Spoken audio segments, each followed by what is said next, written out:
Good morning, students. Hope all of you are fine.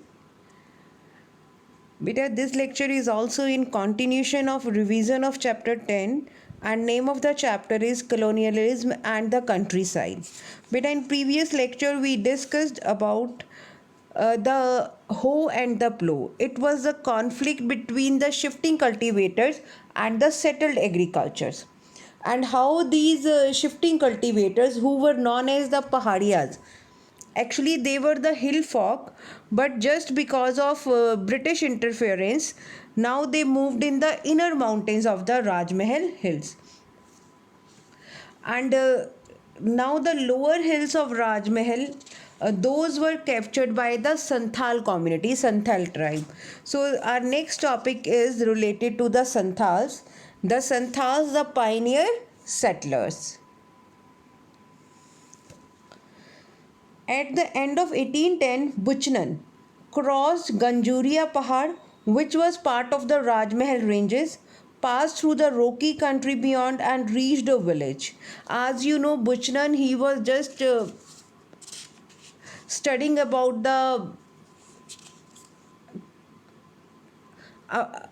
soil and the fertility of all these Rajmahal hills. So now he reached in a village, and it was an old village, but the land around had been recently cleared to extend cultivation. It means when he reached that area, that area was seemed to be that forests were just cleared over there just for the expansion of agriculture. And looking at the landscape, Buchanan he found the evidences that here, human labor was used to clear the land. And even he also wrote that the here soil was rocky, but it was very fine. And even in that area, tobacco and mustard were also found of very good quality. On inquiry, he discovered that the frontiers of cultivation here had been extended by the Santhals.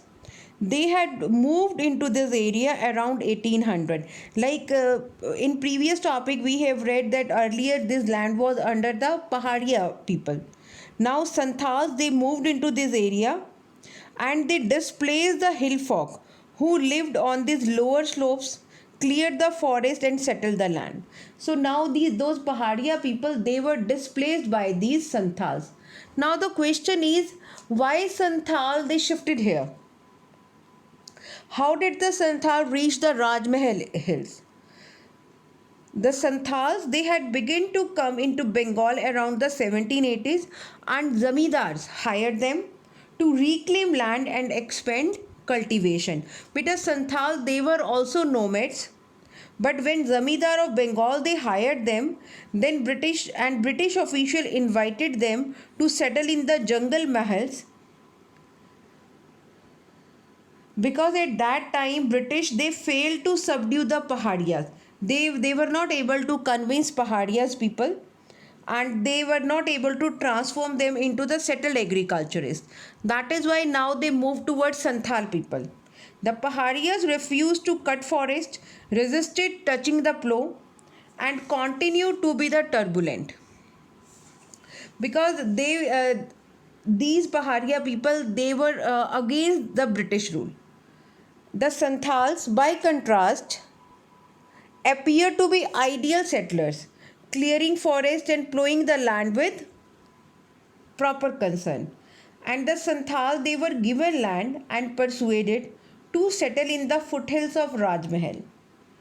And by 1832, a large area of land was demarcated as Damine Koho. Beta, this Damine Koho, this was the area that was allotted to Santhal people, and this was declared to be the land of the Santhals, and they were to be live in that particular area which was known as Damin. And there they practiced plough agriculture and become the settled peasants. And the land grant to the Santhal, they had to pay at least 1/10 of the area was to be cleared and cultivated within the first 10 years. Means whatever land had been granted to them, so at least 1/10 of that area was to be cleared, and cultivated within the first 10 years.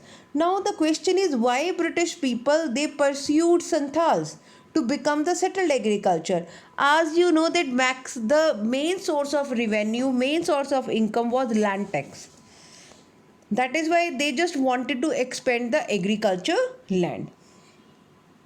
So the territory was surveyed and mapped, and all this Damin area that was enclosed with boundary pillars, and it was separated from both the world of settled agricultures of the plains and the paharias of the hills. As you know, in the deeper mountains, Paharia people lived, and in the plains the settled agriculture lives. So the foothills of these Rajmahal, those were allotted to the Santhal people, and this area was separated. And after the demarcation of Damine Koho, Santhal settlements expanded rapidly. Like how they expanded, these expanded in the number of villages also, in the population wise also, and the cultivation also. Like earlier there were 40 villages, and then it became to 1473, and even the Santhal population also increased from 3000 to 82,000.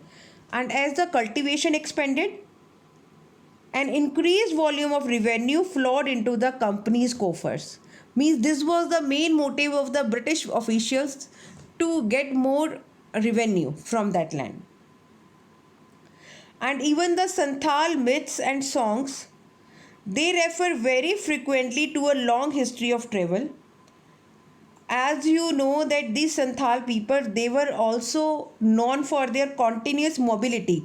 It means they were also nomads, and they were in the search for a place to settle.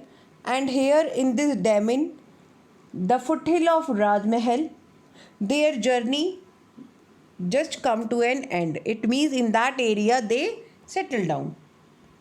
And when the Santhals settled on the peripheries of the Rajmahal hills, the Pahadias resisted, but ultimately forced to withdraw deeper into the hills.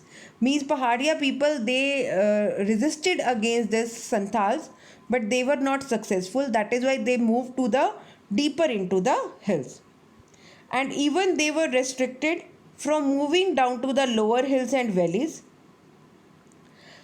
as they were now confined to the dry interior and to the more barren and rocky upper hills.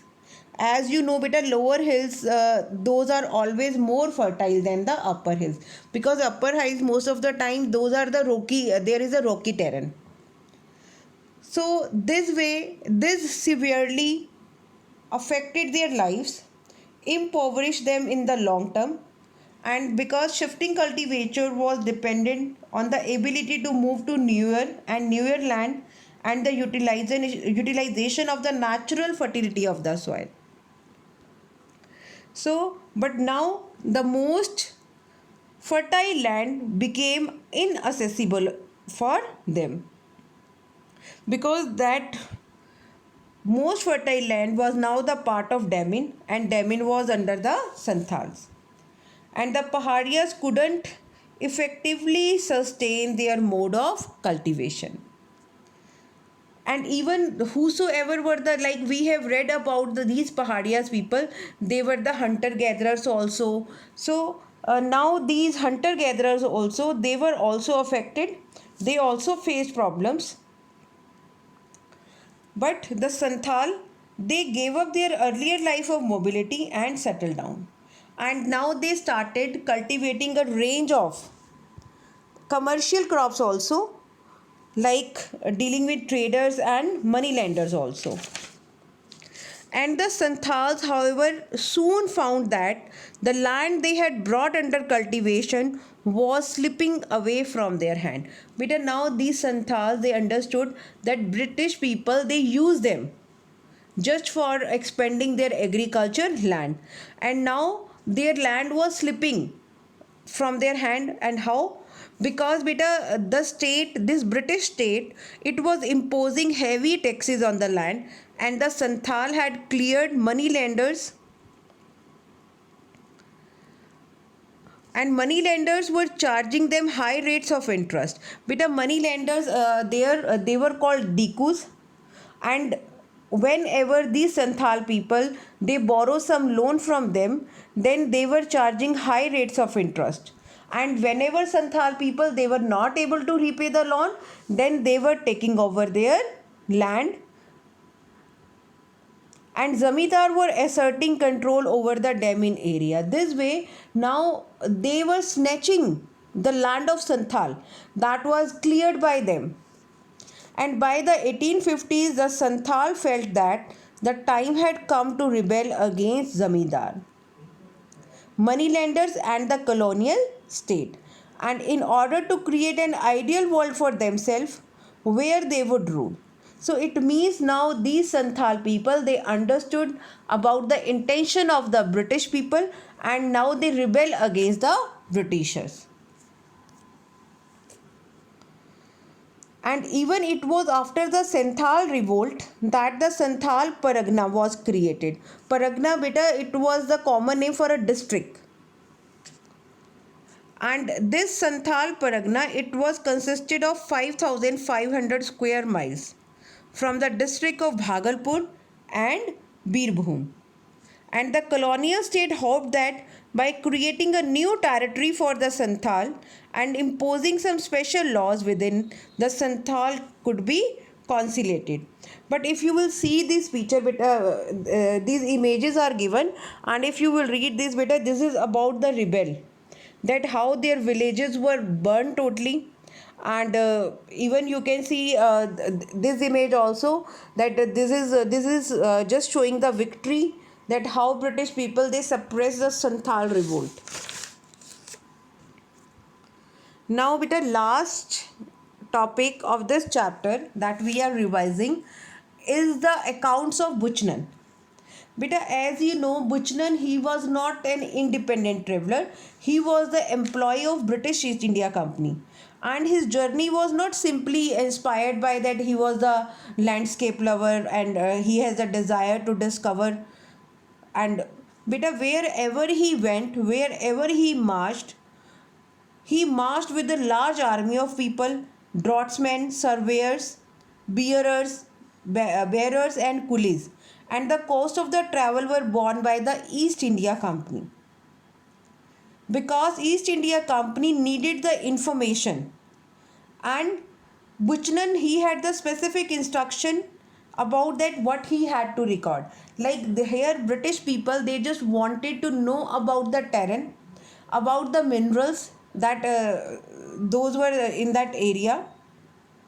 And even the company wanted to consolidate its power and expanded its commerce.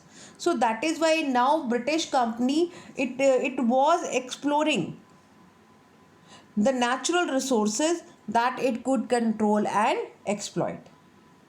So that is why this surveyor of landscapes and revenue sources was going on, and even the geologists and geographers and botanists and the medical men, they went to collect the information. And Buchanan, he was an extraordinary observer. He was one such individual, and everywhere Buchanan went, he observed the stones and rocks and the different strata and layers of soil.